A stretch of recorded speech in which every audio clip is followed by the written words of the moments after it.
How to increase or decrease the brightness of the LCD on this camera, Sony A6300.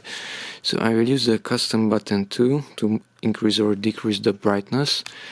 Power on the camera, go to the menu, come here to the second icon, okay, and go down to the 7th page, 7, and here we have custom key shoot.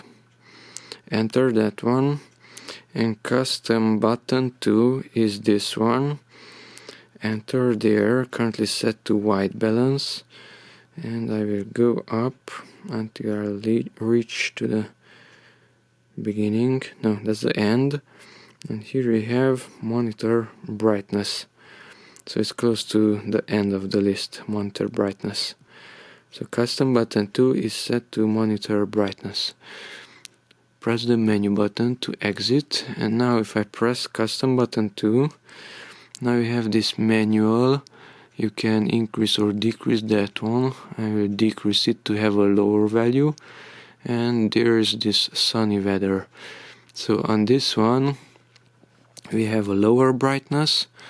Custom button 2, go down, accept it, and we have a higher brightness. So custom button 2 and decrease it. And that's it. Thanks for watching, and bye bye.